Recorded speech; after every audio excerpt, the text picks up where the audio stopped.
बघा मित्रांनो, चालू केलाय फवारा मारायचा. इकडं बघा बोरी आहे, त्या बोरीसनी फवारा मारायचा. ह्या दिसतंय का? हो काय, ह्या बोरींना फवारा मारायचा आहे आणि खालच्या मोठ्या पण बोरींना फवारा मारायचा आहे. तर मी आले इकडं घनापाशी, हेने आहे तिकडं. तर आता औषध चालू झालंय बघा. हे का आत्ता फवारा चालू केलाय. तर आता घ्यायचा आहे फवारा मारून, मोठ्या पण बोरीला मारायचा आहे बरं का फवारा. बघू शकता तुम्ही, हे का.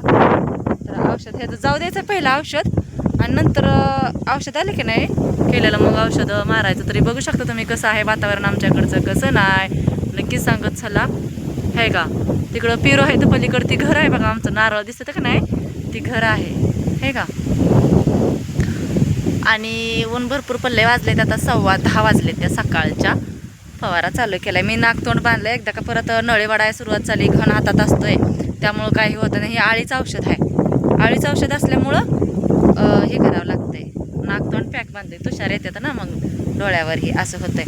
म्हणून बघा आता चालू केलंय. हे आमच्या कशी झाडं आहेत बघा, बांधाकडं भरपूर झाडं आहेत बरं का. हो काय, हे का, झाडं असल्याशिवाय पण हे नाही बरं का. झाडं असावीत, तर आहेत भरपूर आमच्या पण बांधाभोवती झाडं आहेत. तर बघा शेतकरी आहे म्हटल्यानंतर कुठल्याही कामाचे काय म्हणतात, कुठलंही काम करताना मागं नाही सरायचं. कारण का शेतकरी आहे आपण. कोणतेही काम असू द्या, मग फवारा असू द्या, किंवा दारं धरायची असू द्या, किंवा मका तोडायची असू द्या, किंवा काही असू दे इतर कामं, फवारा असू द्या, हा तरी कमी नाही मागं नाही सरायचं. कारण शेतकरी मुलीला हे करावंच लागतं. कितीही शिकलेले असू द्या, कितीही शिकलेली असू द्या, हे करावं लागतं. तर तसंच आम्ही सुद्धा शिकलेलो आहे. कामापुरतीच आमची शाळा झालेली असं नाही की आम्ही म्हणत जास्त शाळा झाली. तर